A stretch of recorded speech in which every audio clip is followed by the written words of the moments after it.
Hello, everybody. How you doing? This is Chaplain Maurice Juarez, and today I have the honor and the privilege to have, for the first time ever after his honorary graduation, to Dr. Chaplain, Agent of Change, Dr. Raymond Harlal. If I'm not mistaken, I believe you are tonight, maybe in Canada. But welcome I to our Chaplaincy Talk. I am in Canada and I watch you travel all the time. Just came back from Mexico, so that's amazing. Always doing the work. I admire your work, and it's Oh, my distinct honor to be on your show. Oh, well, we're so honored to have you here. There's a lot of things that I've been procrastinating basically because I believe that we have to make a difference. We can make a difference. We are, in a way, obligated to make a difference because we are agents of change. I'm just reading So, your shirt right there. It says oh, yes, "Agents of sir. I mean, Change." we preach what we believe, and we believe what we preach. And one of the things, Doctor, I'm sorry, but when I'm talking about chaplaincy, I feel like fish on the water. So this is like my area, and I'm so excited. You are one of the youngest chaplains that we have, and that's one of the reasons. And you look pretty young, but you are pretty mature mentally wise, and we're Yes. honored to have you as international and trainer chaplain. And today, Dr. Harlal, I already see people is getting connected. Whatever you're connected around the world, if you have any question or any comments about what we're going to be talking, which I'm pretty sure you will. Uh, uh, Feel free and send your question, and we try the best to answer. And once again, Dr. Harlal, Raymond Harlal, on behalf of Humanitarian Diplomatic Alliance, we are very thank you. We appreciate your time. We know that it's late in Canada, but we can't delay this show anymore. So before we get started with those questions that have been moving and whirling in my mind during the whole day, is there anything that you would like to express before we started? Maybe the Lord puts a thought in your mind, and you have a message for the international community through the Chaplaincy Talk Show. Yeah. Well, before we start in our topic today, how to achieve your dreams in the midst of chaos. And Oh, I'm achieving my dream, and you're achieving your I dream. am achieving my And, dreams. and I know people connected to this show uh, must be or should be achieving their dreams. Or if you're here for the answer, we're going to share that in the best way we can as our and use our life experience and our current existence as evidence and result of what we are doing that works. And I just want to say one thing before we get into it. And in times of chaos, there's one thing that's for sure. And the only constant, the only thing that's for sure is that there's always going to be change. So I would say change is the only constant. If you want to be sure about something and do one thing over and over or expect something, I'm sorry, because change is the only constant throughout economics, markets, catastrophes, pandemics, and in good times and in bad times. So take it away, sir. I'm all yours. Wow. Um, Basically, we're constantly in the universe of change. Yes. See, when we say change, we're talking about universe and movement.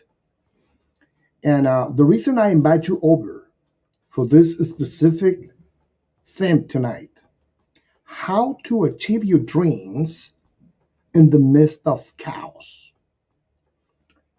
is because I've been watching you for the last 6 months, and you never stop. You are in a constant move. You're moving all the time. You're flying here back and forth, but you're not wasting your time. No, no. I see you building. I don't call you every day. I don't post every day because I see results. And this is the time. This is the time. Because as chaplains, see, with Humanitarian Diplomatic Alliance Chaplaincy, we have a mindset that is very different. We build, we speak, we make it happen, we evaluate, and we see results to keep building. We never stop.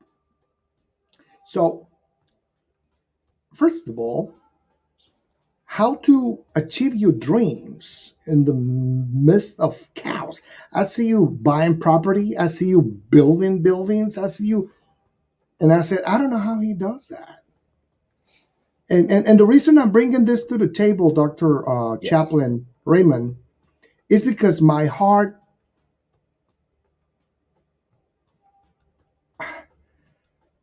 struggles a lot when I Hmm. see spiritual leaders from any denomination, chaplains, who wants to do something, they want to do something, but they're not capable to make it happen. Mm, So we have the right vision, we have the right language, but we don't have the results. correct.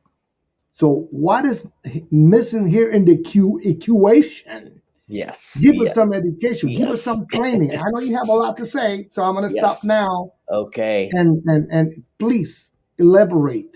Help Yeah. the I, spiritual leaders to achieve their dreams. yeah. I was just thinking. My dad is a pastor. He's been for many years, and uh, and somebody close to our family. I wouldn't. If I only have two of these guys, so if I say, you can pinpoint. He says, Ray, um, your dad is one of the most honest and caring pastor I know. And I don't wonder why he's not rich because his heart for the people is maxed out.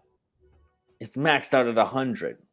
And he just only know how to do that, which is noble and good.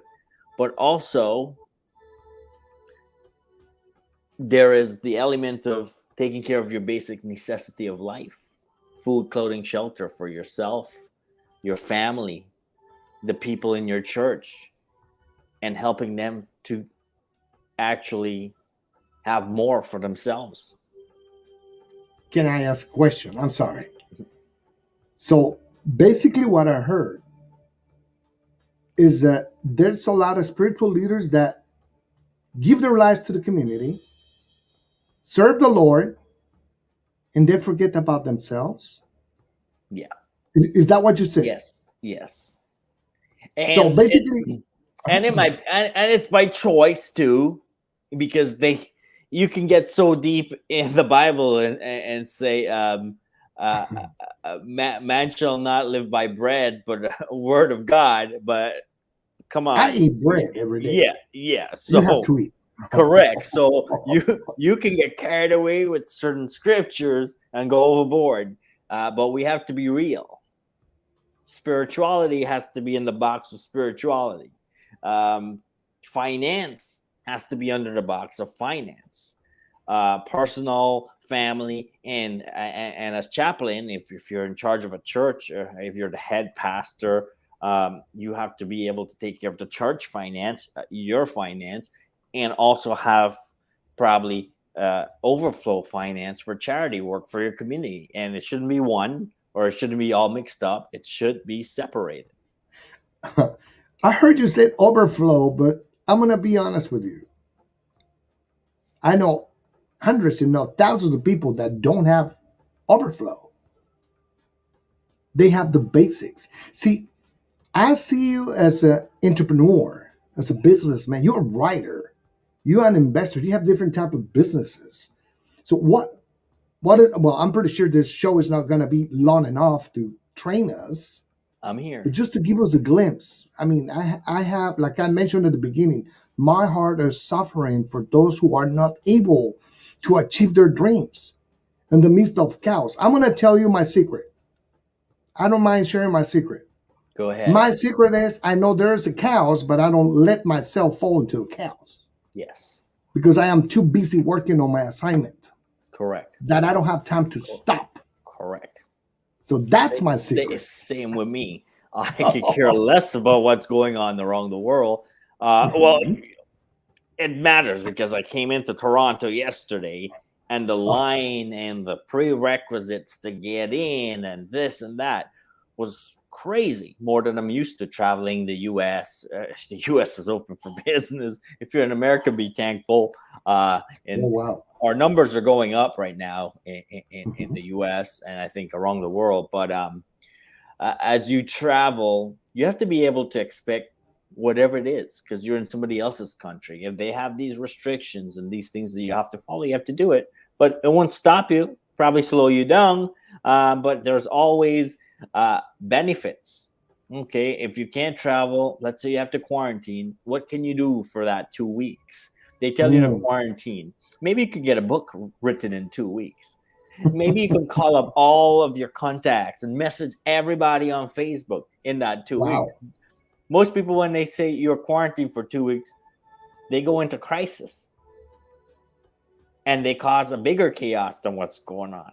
So you have to think about what's the opportunity here. What's my opportunity? If this door closed, what is it pointing me towards? It has to be Wow. something good. So we have to just make sure we're in the right mindset to always think, what's the opportunity here? And you 100% right. I got the COVID when I was on my assignment in Mexico, and as I came back to the U.S., I went straight to quarantine. So I told my wife, "You go to my son's house, stay there, and Hmm. I'm gonna go through this." And this is the time to say it. Yes. For 35 years, I didn't know how to cook, Wow. and and I learned how to cook. Amazing. Look at that. I learned how to cook, but I tell you what I did. I didn't look for recipes online. I didn't watch no videos. I started to create in my mind. Right. And now, guess who cooks in my house? Wow. So I, COVID was a big blessing and win for your wife. Look at that. she said, "Oh man, thanks for coming." No, no. Yeah. The thing is, I didn't know I was gonna like Hmm. how to cook, Hmm. and I prepared my videos for my chaplain training. So I trained my first 25 chaplains online in Las Vegas while I had COVID. I Look at was that. with COVID training people online Perfect. No because limits, no borders. I knew I was going to come out of that. Hmm. So the time flies with you, Dr. Harrell. Oh my God. So what can you advise to our network of chaplains and chaplains around the world and any spiritual leaders? But what can we do as chaplains to achieve our dreams? Well, first we have to have a dream because I'm Hmm. pretty sure a lot of people bury their dreams. Correct. Correct. Give us some advice. Yeah, it's simple. Most chaplains work in a non-profit structure, which is might be a church, synagogue, whatever it is. It's usually a non-profit, not for Hmm. profit um, organization. So you get into everything not for profit, donation, donation, donation. Not because you one of your duty of serving the community or being the leader of your organization, a church, means that's the only organization you need to be a part of. You need to now set up something for profit. It can be Mhm. completely different from church. Don't try to make money. You can't work in a nonprofit thinking you're going to make profit. You'll have a salary, and that should be it. Because Jesus whipped everybody out of the church when they were doing business in the church. It doesn't mean that you can't do business out of the church. So I highly recommend that. Yes, that's noble work. Nonprofit is there, but you have to now. Most the most successful pastors I see are the ones who have businesses, who have books, who are also speaking on stages to motivate other people than preaching Jesus at church. So you like yourself, Dr. Maurizio, War, you're traveling. This is outside of your scope of work, from when you had when you were the head of your church, being a priest and a leader in your church. You know what? A lot of people don't know, but I work full time. I Yes. work 50, 60 hours a week. And besides my job, Mm-hmm. I do my call. Wow. So it is tough, it is rough, Hmm. but the fire, the passion Correct. uh, helps you get through. I have two questions. We're going to have you back because we're learning a lot. I'm recording, so I'm not taking notes, but one of them is I would like to know what are your thoughts? What is your input in regards to humanitarian diplomatic alliance work from what you've seen since day one till today? And be 100% honest, Yeah. we have no problem with that. Yes. Um, I've never seen a structure like it before. It's very inclusive. It's Hmm? very inclusive. Is non-denominational because when you hear of chaplaincy, you just think church and Christian Mhm. or the army. Uh, but the diplomatic Alliance? alliance uh, has opened the door, and we're working on something in the back end to have a course on one just for entrepreneurship, chaplaincy for entrepreneurs. And you've never heard that before, but it's needed. I'm a evidence of chaplaincy for entrepreneurs because I have a big calling for God's word, and but I don't want to go outside there and shoot myself in the foot. I haven't set up structures that's going to sustain my family and myself for a Hmm. very long period of time. I'm securing my financial income first before I get out on that. So I don't have to be bothered. Hey, where's my paycheck coming from, or what I have to do, and get compromised once I start waving a different flag that hey, I'm this now, or I'm only there as a humanitarian. I'm able to still work across the globe, but I empower with my global initiative, working with Sir Clyde Rivers. It's about I empower entrepreneurs. So I go into communities, and rather than giving them a fish, I teach them how to fish. To bring the net. It's metaphor. Yes, I bring the best of my gifts to them. I give them a gift rather than money, which finishes really quick, and teach them a very bad habit of a handout. They always have a handout, and it's charity. It's overrated. I don't like it. I used to do it as I moved, became an entrepreneur just to give back to the community, realizing I'm actually adding fire, fuel to the flame because they want more. It's just a higher level of charity, of confusion and chaos. And I said, what's the best thing I can do? So from an entrepreneur, I wanted to be a social entrepreneur. And in my book on entrepreneurship, I wrote the chapter on civil entrepreneurship, where it becomes me giving my gifts, knowledge, skills, and talent and my time to the people in the community and teach them what I do. And this is what I'm doing right now with you. Thank you for having me. Now, whoever Oh, watched this, yes. I'm giving you something Yes. better than money. I'm helping you Well, to get waking up and structure yourself under the right umbrella. Let me get this point over. You can't be in a nonprofit thinking you're gonna make a whole lot of profit. You just can't. wow. You can't be wanting money and not be able to work for money. And if you don't have a job, don't try to start a business if you don't have a job. Because if you don't have a job, that means you don't even want to hire yourself. If you don't want to hire yourself to work for you, why would somebody else hire you? So start by getting a job.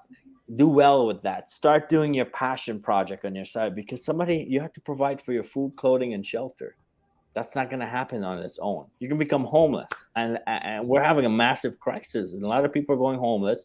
You may say COVID, but I don't blame anything on COVID. You can't blame an external circumstance. You have to pivot. You have to pivot quickly. And that's, you mentioned how I went into real estate.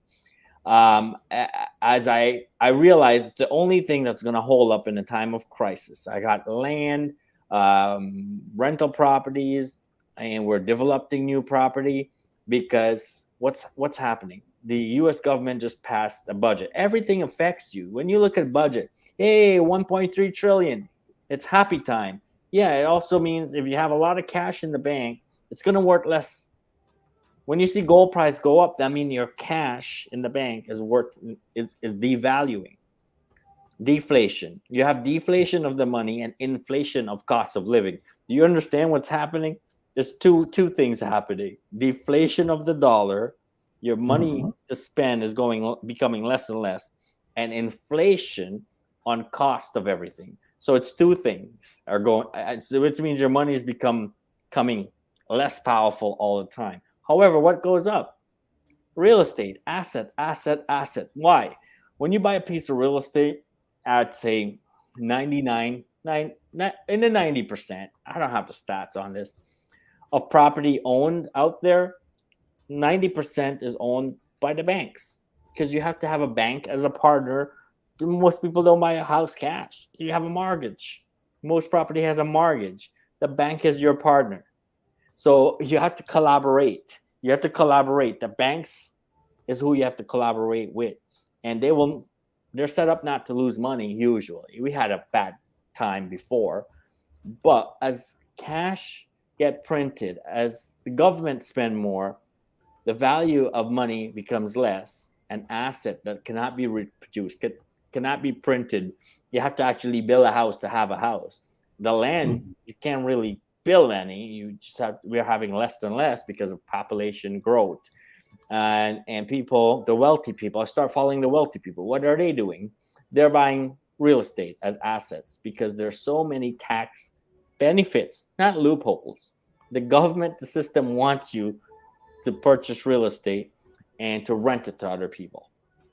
Wow. I think we're And going to have to put together a seminar on this so we can get trained. I'm sorry for the interruption. There's a lot of lack of knowledge, so which people are means no perishing. wisdom. And if you continue to do the same things, expecting different results, that's equivalent to ignorance. If it doesn't work, it doesn't work. Negligence. We gotta make changes. I have two news to share.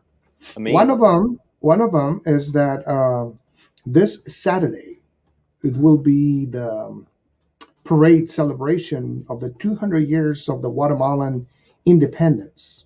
Mm. It's going to be the first time ever first time ever outside of the country. It's going to take place in Hollywood Boulevard here in Los Angeles, California.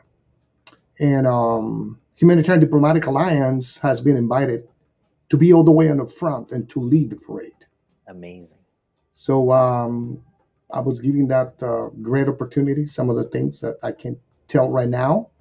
And as we speak, our female chaplain, Carol Letona, she is the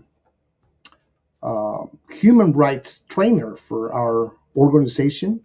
And she's in charge at the governmental level of 19 million Guatemalans for human rights education. Hmm. She will be crowned tomorrow morning as Mrs. Sololat because she's going to participate in Mrs. Guatemala event, and she will be here with us in California, It's amazing. joining us on that parade. So great things are happening, and that's the kind of people that we have, like Dr. Harlal. Uh, I've been trying to get him, but he's so busy. I said, "Well, what is the right time to get him?" And now we finally have you. And thanks for your thoughts. Thanks for your advice. A lot of people will not tell you these things. A lot of people don't have that desire to share wisdom, wisdom, so others can grow. And as a chaplain, I understand. I have been in both sides, living by faith But sometimes you believe, and nothing happens. Absolutely nothing happens. And then someone will tell you have to pray more, Action. or you have to fast more. Some of them told me the devil is mad. The enemy wants you to quit. And I spent so many years of my life living by such a called faith, hoping that God will do something for me, Mhm. until I realized one day that God was waiting for me to Mhm. do something for me and for Him.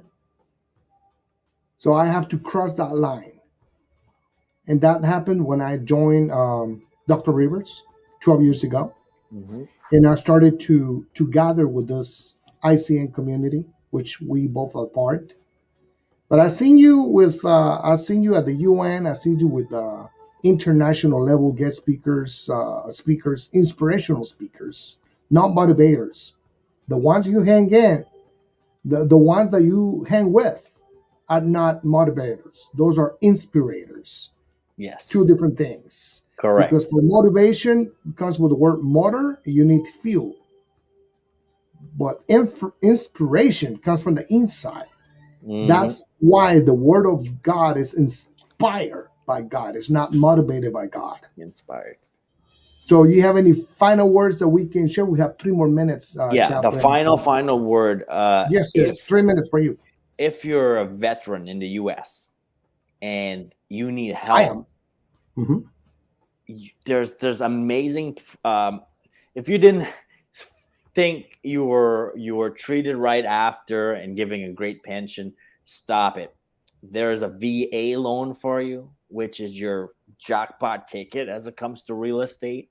You need to use those. You can buy properties, even rental properties, with almost zero down, and the bank will finance 99 or 100%. You can now rent that property. You can have one to live in, and if you have a certain qualification, have multiple um, credits, you can have more property, and you should not be suffering wanting real estate. You buy it, you live in it, it'll appreciate in value if you choose the right location, the right asset, and know when and how to buy. And so that's something we should do, um, Doc, is to Chaplain, is to get a group of people who are ex-military and show them their benefits that they're missing out on, that could provide for yourself and even help other people find a home to live. Okay. Okay. Thanks for the advice. I think that is doable. I think that is doable. And you're right. I live here by the VA hospital, West Los Angeles VA hospital. Mm-hmm. Believe me, there is at least 200 tents Yeah, right there in the it yard hurts me. with veterans It living hurt. there It hurts me. It's not right. on daily basis. They're right there, and they don't know the benefits that they have. Two people to And be blamed. The VA system need to be a bit better, and the SACNists themselves, they need to know the benefits they have to go out there and find on their own.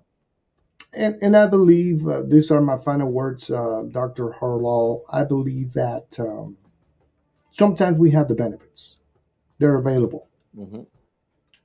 but we need the right mindset. That's it. Because if we don't have the right mindset, you may have everything, but you don't have anything. So that's why we like to invite those who are watching the show live and will be watching later. Oh, by the way, we are broadcasting to 5 different platforms as we speak. So if you have any Amazing. questions, you need some information about Dr. Raymond Harlal, you need some advice on some consultation, feel free to inbox me and I will give you his information so you can get in touch with them and grow and grow. And hopefully, this is not the last time, Dr. Chaplain Harlal. We like to have you more often. And there is a reason why I didn't do my program bilingual as usual, Mm. because I knew time was not going to be enough. So Thank you very much for being with us. My prayers are with you and your family, and God continue to bless you. And once again, thank you for being a chaplain from Humanitarian Diplomatic Alliance. We hope to have you soon in our next show when it's the right time, so we can continue to learn and we can continue to grow just the way we did it at this time. Thank you very much for being with us. God bless you, sir, and we see you soon.